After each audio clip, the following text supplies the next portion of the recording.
Invito a toda la ciudadanía colombiana con capacidad de votar a elegir en la ciudad de Madrid, España, a Pablo Iglesias como presidente de la Comunidad. Se necesita en todo el mundo construir sistemas de salud pública fuertes que sean capaces de resistir las terribles consecuencias de lo que estamos haciendo. Por eso, colombiana y colombiano, habitante, residente en Madrid, los invito a votar por Pablo Iglesias. Partido Comunista. Yo soy comunista. Claro, la verdad es que me hace bastante ilusión siempre participar en actos con la Juventud Comunista. Ser demócrata es expropiar, aunque os duela. Hay palabras que tienen una carga valorativa positiva y palabras que tienen una carga valorativa negativa. La palabra democracia mola, por lo tanto habrá que disputársela al enemigo cuando hagamos política. La palabra dictadura no mola, aunque sea dictadura del proletariado, no mola nada, no hay manera de vender eso. Aunque podamos teorizar que la dictadura del proletariado es la máxima expresión de la democracia en la medida en que aspira a anular unas relaciones de clase injustas que en sí mismas ontológicamente anulan la posibilidad de la igualdad que es la base de la democracia, no hay a quien le vendas que la palabra dictadura mola. La palabra que hay que disputar es la palabra democracia. Yo no he dejado de autoproclamarme comunista nunca. Si algo caracteriza al capitalismo es que se producen crisis cíclicas. La crisis o las crisis se podrían definir también con una provocadora propuesta como el momento comunista. Cuando hay elecciones en condiciones de normalidad, los comunistas nunca ganan. Cuando uno ve cuándo los comunistas han tenido éxito, en momentos de excepcionalidad, en momentos de crisis, en los momentos en los que incluso la confrontación con el fascismo es una posibilidad real. No tiene que ver con establecer alianzas con nadie, sino con empujar las contradicciones que tienen los adversarios. ¿Qué quiere decir una crisis de régimen? Como una cosa perfectamente contextualizada en Europa del Sur. Pues que caen los consensos. Y no caen los consensos porque la gente cambie de pensar, sino porque explotan por los aires las bases materiales que han permitido una cierta forma de pensar de la gente. Esto es lo que abre las puertas a que se pueda reconfigurar el poder, que esto es lo que significa hablar de un proceso constituyente. Algunos de estos dirigentes dicen, no, pues claro, un proceso constituyente es como en América Latina, es que haya unas elecciones, a una asamblea constituyente, tú tengas mayoría absoluta y cambias la Constitución. Y es como, no hemos entendido nada. Eso es lo que ha pasado en América Latina. Una serie de procesos electorales que han tenido que ver simplemente con un buen resultado electoral porque hemos preparado una buena campaña. No, eso no es más que la consecuencia de lo que está pasando por detrás. Y lo que está pasando por detrás es que hay una alteración de las bases materiales que han permitido ciertos consensos. ¿Cómo se ha comprado toda la vida la clase trabajadora en Europa? Pues usted va a ser propietario de una vivienda, de un vehículo y eventualmente va usted a poder veranear en la playa. Y por eso puedo negociar yo con sus organizaciones sindicales. Ya se pueden joder los latinoamericanos y los asiáticos, que mientras la clase trabajadora europea tenga estas condiciones de vida, tiene buenas razones para estar de acuerdo con lo fundamental. Y eso explica los sindicatos que hemos tenido en Europa, perfectamente representativos, y la socialdemocracia que hemos tenido en Europa. Pero eso es lo que está estallando por los aires. Eso es lo que está cayendo. Para que el señor Hugo Chávez, un golpista,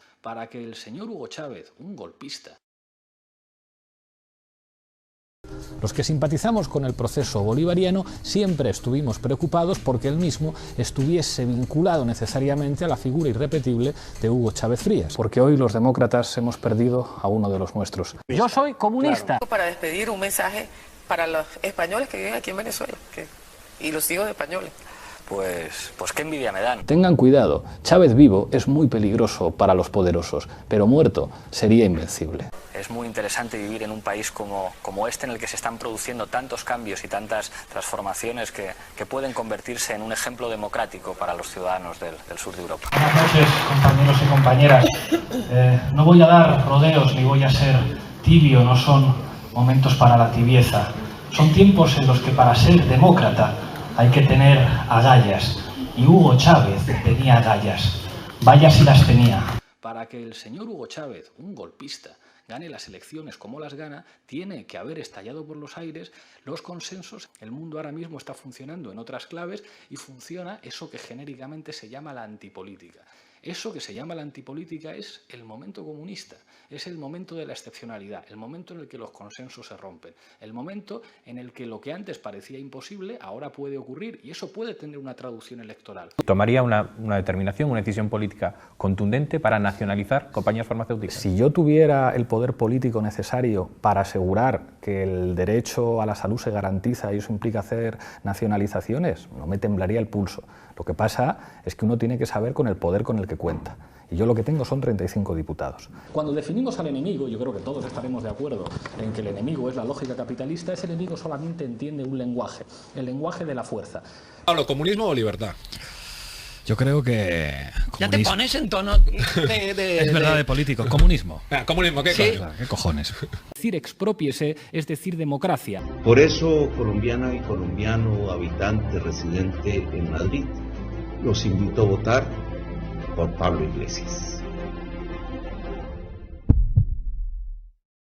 Yo creo que la clave es disputar el concepto de libertad de expresión. Actualmente se entiende que la libertad de expresión es que los medios de comunicación existentes, en el caso de América Latina, puedan decir lo que quieran y atacar al gobierno que quieran. Eso es la libertad de expresión y es muy saludable. Lo que hay que decir es que la libertad de expresión es un derecho. Y que es un derecho quiere decir que tiene que estar fiscalizado democráticamente, a través de las instituciones que representan la democracia, que son instituciones públicas, institucionales o no institucionales. Es decir, el poder público puede tener una expresión comunitaria. Ergo, hay que decir que un periódico que es propiedad de una empresa ataca por su mera existencia la libertad de expresión, porque ataca la democracia. Si el periódico es propiedad de un banco, ese periódico es un enemigo de la libertad, de la democracia y de la libertad de expresión. Igual que si un quirófano para curarte el cáncer es propiedad de un banco y solamente puede acceder el que tenga dinero para pagarlo, eso ataca el derecho público de todos los ciudadanos a la salud. Y a partir de ahí decir, mire usted, el tutelaje público del derecho a la información implica el absoluto control democrático por parte de los ciudadanos y las instituciones de que se doten de todos los medios de comunicación. Lo que ataca la libertad de expresión es que la mayor parte de los medios sean privados. Incluso que existan medios privados ataca la libertad de expresión, hay que decirlo abiertamente. Comunismo y libertad, es que son cosas que van unidas. ¿Propaganda o educar? Propaganda sin lugar a dudas. Para un desahucio es un acto de propaganda política, como poner una bomba, un acto de propaganda política. Por cada desahucio que se para, imagínate la cantidad de desahucios que se llevan a cabo. Lo que está haciendo la PA parando los desahucios es propaganda, es disputar el significado de las cosas. Es decir, la democracia está aquí defendiendo esto, si vienen unos bomberos y dicen nosotros no desahuciamos a la gente, estamos para proteger a la gente, no para desahuciarla, es propaganda política. O sea, es importante que en los desahucios de la PA haya cámaras de televisión y lo que ha aportado Internet es una cierta democratización entre los emisores y los receptores. Yo me refería a disputar significados, a operar como con, digamos, a llevar a nuestro lado, a que se identifiquen con nosotros lo que a todo el mundo le parece bien. ¿Por qué nos hemos empeñado siempre en hacer propios, en hacer nuestros elementos como democracia e incluso elementos como patriotismo? No sé si habéis leído el manifiesto antifascista que se publicaba esta mañana. Decían, no, patriotismo es poner los derechos de las familias por delante de los derechos de los bancos. Patriotismo es perseguir el fraude fiscal. Patriotismo es asegurar el derecho a la educación. Y estás disputando un elemento agregador fundamental, que es la patria. O estás disputando la democracia cuando dices, si está gobernando la troika europea, aquí no hay democracia, aquí lo que hay es efectivamente una dictadura. ¿Qué sentido tiene manejar un discurso como este? Un discurso de mayorías, un discurso ganador, un discurso que aprovecha de alguna manera esas grietas que aparecen en momentos de excepcionalidad como este. Izquierda-derecha, no, eso te divide. Si tú pones la palabra izquierda a tu partido, alguien a cuyo abuelo fusilaron los rojos no te va a votar en la vida. Si pones derecha, alguien que se considere de izquierdas no te va a votar. Unión, ¿quién está en contra de la unión? Progreso, ¿quién está en contra del progreso? Democracia, ¿quién está en contra de la democracia? Y a partir de ahí, marcos ganadores. Creo que ahora toca trabajar en esa dirección, la dirección de un gobierno a la valenciana, un gobierno de coalición progresista, que es lo que llevamos nosotros proponiendo desde el principio. Creo que los progresistas hemos demostrado que gobernamos de manera mucho más eficaz que los neoliberales. Estoy convencido de que si logramos movilizar a la izquierda y que la gente de los pueblos, de los municipios y de los barrios humildes de Madrid vaya a votar, tenemos muchas posibilidades de que el 4 de mayo haya un gobierno de coalición progresista en la Comunidad de Madrid. Es decir, yo estoy en contra de los bancos y a favor de las familias, no ya por ser comunista, sino porque soy patriota. Y porque soy patriota defiendo a las familias de este país. Y estoy en contra de que se pueda privatizar la sanidad porque soy patriota. Se trata de encontrar elementos de agregación que amplíen, que puedan hacer que estén en nuestro campo político sectores que históricamente no han estado en nuestro campo político. Tiene mucho más sentido disputar en un momento de crisis como el actual los términos y los significantes de la victoria. Mucha gente puede decir, pero vosotros, si sois de izquierdas, ¿por qué aceptáis hacer un programa para un gobierno como el de Irán, que es una teocracia, que no podéis estar de acuerdo con Irán, o aceptaríais hacer algo para una televisión financiada por el gobierno de Putin? Y es como, pues mira, la geopolítica es así y no vamos a ser los únicos imbéciles que no hagamos política cuando todo el mundo hace política. Para mí, quien haga política tiene que asumir, cabalgar contradicciones y nosotros estamos dispuestos a cabalgarlas. ¿Son contradicciones? Por supuesto que sí. A los alemanes les interesaba poner un tren a Lenin para que desestabilizara a Rusia. A los iraníes les interesa que se difunda en América Latina y en España un discurso de izquierdas porque afecta a sus adversarios. ¿Lo aprovechamos o no lo aprovechamos? Imaginaos lo que podrían decir muchos. Tú eres un traidor, eres un espía, eres un antipatriota. Estás permitiendo que los alemanes te pongan, alemanes que estamos en contra de ellos, los bolcheviques también, que te pongan un tren para llegar a desestabilizar tu país. Así es la política, así es la política. Yo tengo la esperanza de que los poderes mediáticos latinoamericanos vinculados a gobiernos de izquierda se tomen en serio intervenir en Europa, porque además eso crearía menos contradicciones ideológicas, pero a la espera de ello, si los canales más potentes en este momento son RT e Hispan TV o Press TV en inglés, pues ¿qué le vamos a hacer? Yo preferiría que fuera Telesur, pero de momento la realidad es la que es. Por eso, colombiana y colombiano, habitante, residente en Madrid, los invito a votar por Pablo Iglesias. Creo que ser comunista es algo mucho más importante que decirlo. Creo que es una praxis y que hay veces que el nombre te puede ayudar y hay otras veces en las que no. Y no necesitamos poner ni una estrella roja, ni un martillo, ni la palabra izquierda en nuestras siglas, porque eso ya lo somos y podemos jugar a la hora de hacer propaganda política con otros nuevos significantes que nos interesa que se asocien a lo que representamos. Joder, es muy chulo que el nombre de una organización juvenil signifique adelante. Dice, ¿por qué tiene que ser Unión de Juventudes Comunistas? Es como a lo mejor esto en los años 20 funcionaba, pero en los años 90 o en el siglo XXI funciona otra cosa, mola mucho más torcer la estrella roja y hacer como un diseño más grafitero que una hoz y un martillo soviética con su bandera perfecta abajo, con las espigas a los lados. Yo creo que es una cuestión de sentido común y crear una cultura juvenil. Eso se nota, por ejemplo, mucho en la presencia de mujeres. Cuando entras a una reunión política y por cada mujer hay 9 tíos, dices, no pintáis nada. No pintáis nada.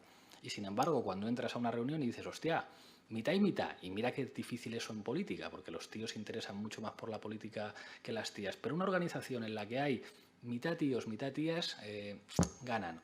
Les va bien si se presentan a las elecciones, tienen reconocimiento por parte de la gente, no son los frikis que antes jugaban al rol y luego se hicieron marxistas-leninistas. Si mola ser de izquierda, si mola ser comunista, pues las organizaciones tienen un espacio mucho más amplio para crecer políticamente que cuando eres un raro y un friki.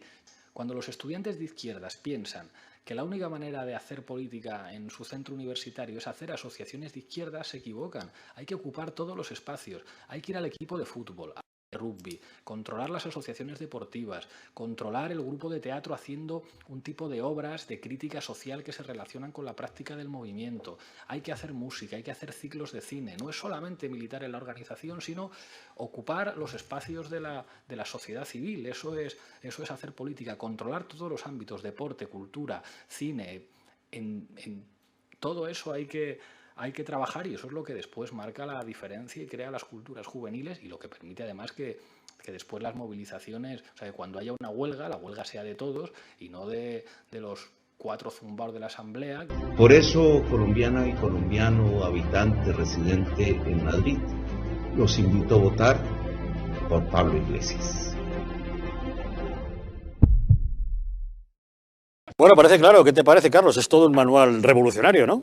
No me extraña que él se conozca la historia del viaje y del tren de Lenin, porque a nosotros nos han hecho lo mismo con él.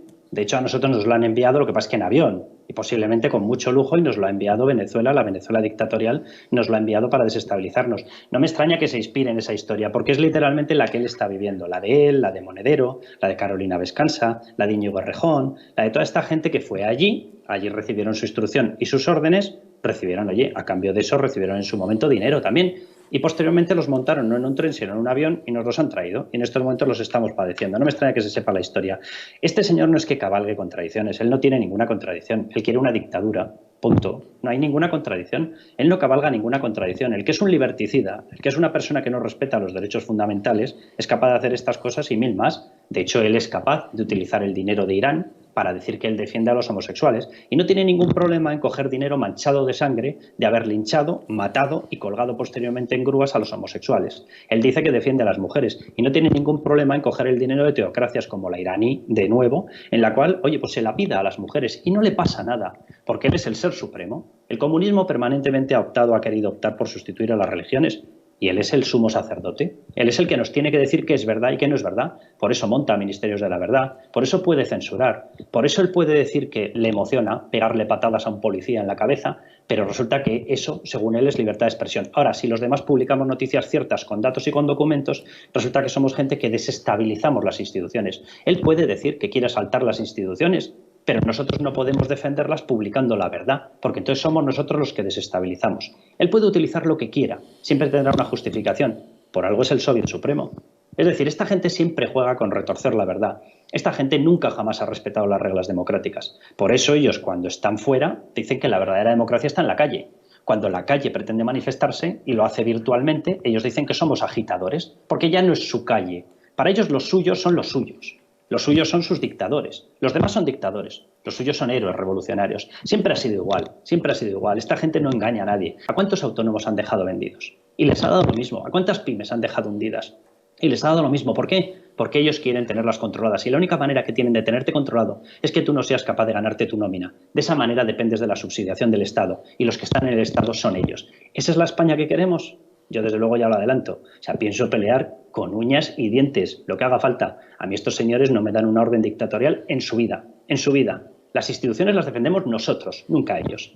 Las instituciones es defender que un país tiene que ser una democracia representativa. No decir, como dijeron ellos, Pablo Iglesias, que en caso de entrar en el Parlamento sería para desestabilizarlo. Lo está cumpliendo. Las instituciones es defender la monarquía, no como dijeron ellos, que era el monarca Borbón, ladrón, y que tenía que declarársele poco menos que la muerte. Estas palabras salieron de Esquerra, uno de sus grandes socios.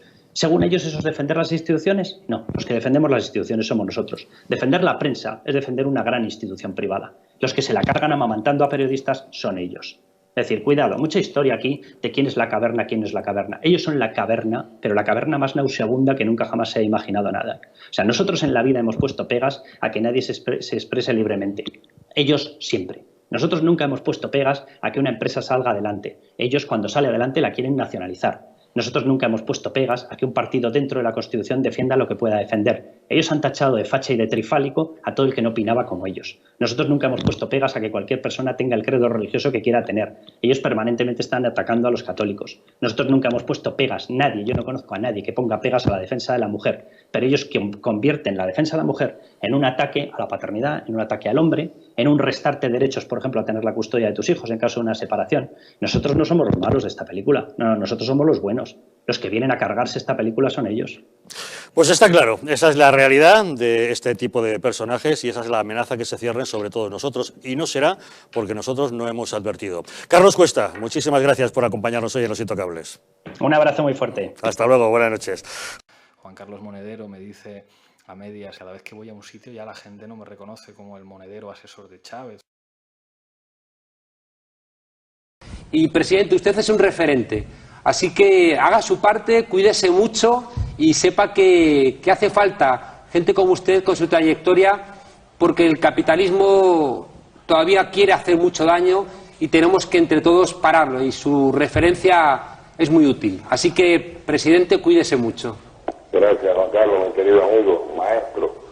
La jornada de hoy a cargo de Juan Carlos Monedero. Gracias. Yo le quiero pedir a mi hermano Luis que me preste su brazalete para esta conferencia.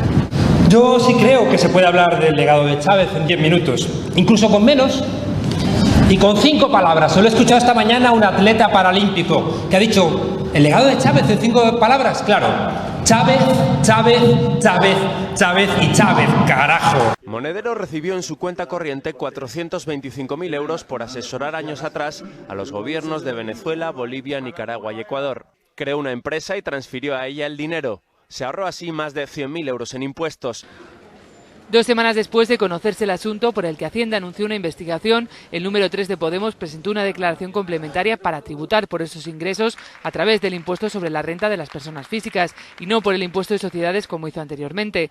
No obstante, todavía no ha ingresado el dinero. Además, Monedero podría ser objeto de una sanción si la agencia tributaria concluye que la declaración complementaria se ha producido después de que se le notificase que se le estaba inspeccionando.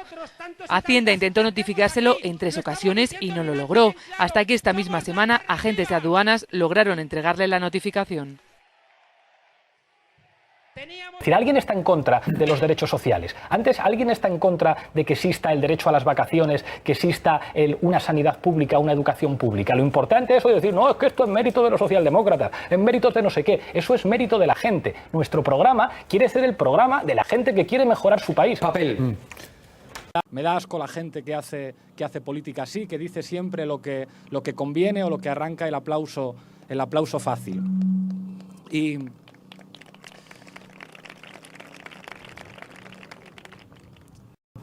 por eso, colombiana y colombiano, habitante residente en Madrid, los invito a votar por Pablo Iglesias. Para mí es un honor, como vicepresidente de Derechos Sociales de este Gobierno, anunciar que hoy nace un nuevo derecho social en España. El ingreso mínimo vital es una prestación no contributiva de la Seguridad Social que garantiza ingresos mínimos a quienes carecen de ellos. Se define, como muy bien decía la ministra, como un derecho subjetivo de la ciudadanía. Esto significa que se recibirá siempre que se cumplan los requisitos de acceso, como ocurre, por ejemplo, con el derecho a una pensión de jubilación o a la prestación por desempleo. No tiene asiento presupuestario, las comunidades autónomas tienen sus propios programas de ayudas ya establecidos dentro de los presupuestos de cada comunidad y al final todo se resume en que la izquierda vive del dinero de los demás y cuando se acaba nos llevan a la ruina. El ingreso mínimo vital no se publica con memoria económica, no tiene espacio fiscal, no tiene presupuesto y además está lanzado de una manera absolutamente política y como titular, pero lo anuncian a bombo y platillo como si estuvieran regalando dinero. Segundo, el plazo de concesión son 3 meses. Para que nos hagamos idea, el gobierno no está pudiendo pagar los ERTES, porque no tiene liquidez. Es claramente demagógico y, desde luego, muy irresponsable. Porque, claro, ¿qué es lo que va a ocurrir? Lo que va a ocurrir es que en julio, agosto, más o menos, el gobierno se va a encontrar con un agujero fiscal de tal calibre que va a tener que acudir a mecanismos del MEDE o cualquier otro de la Unión Europea. Ante esa necesidad les van a decir que no se pueden incorporar toda una serie de medidas como esta y le van a echar la culpa a los demás, claro. Cualquier ciudadano español entiende perfectamente que en un país que tiene un alto nivel de economía sumergida y que tiene un altísimo nivel de paro, este tipo de medidas no funcionan para mejorar la situación. Entonces, ¿qué alternativas hay? Hay alternativas como, por ejemplo, un impuesto negativo. Un impuesto negativo es que una persona, cuando accede a un puesto de trabajo, no tiene que pagar impuesto de la renta o impuesto por el trabajo, lo que se llaman cuotas sociales. Por lo tanto, tiene más cantidad a su disposición y además se incentiva con con ello el acceso al trabajo. También se facilita la contratación para las empresas. Es decir, funciona de una manera en la que no genera un desincentivo y a la vez lo que permite es a las personas mantenerse en la fuerza laboral. También existen, por supuesto, mecanismos en toda la Unión Europea que son de ayuda puntual con unas condiciones muy claras. Condiciones, por ejemplo, que la persona esté en búsqueda activa de trabajo. Condiciones, por ejemplo, para evitar que se utilice como un subterfugio dentro de la economía sumergida. Condiciones también muy serias en las que se eliminan otras ayudas si se conceden este tipo de apoyos. Este gobierno no lo hace todo bien. Y en lo que toca al ingreso mínimo vital es evidente que ha habido cosas que no hemos hecho bien. Muchas personas vulnerables han quedado fuera de la cobertura de este nuevo derecho social y además se ha generado un cuello de botella en la Administración que está provocando que esta prestación no llegue a todo lo ágilmente que sería necesario que llegara a quien la necesitan. Por eso, vamos a introducir algunas modificaciones en el ingreso mínimo vital en la línea de ampliar su cobertura y agilizar la prestación. En concreto, hacemos permanente, y no solo hasta 2021, como estaba establecido hasta ahora, la posibilidad de solicitar el ingreso mínimo. La ultraderecha ya no nos señala ni siquiera como rivales ideológicos, como rojos. Me llaman rata, me llaman chepudo. Van directamente al ataque personal, sin ningún tipo de límite.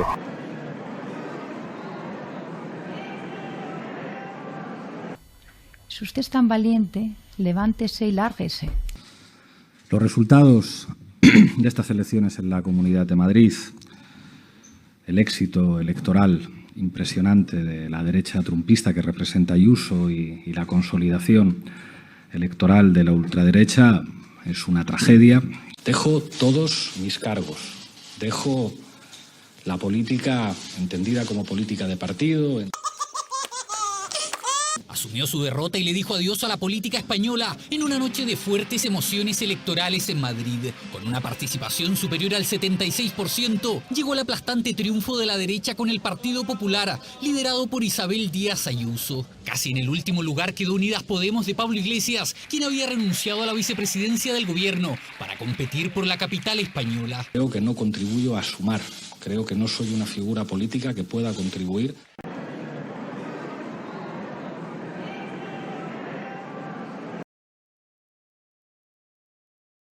Por eso, colombiana y colombiano, habitante residente en Madrid, los invito a votar por Pablo Iglesias.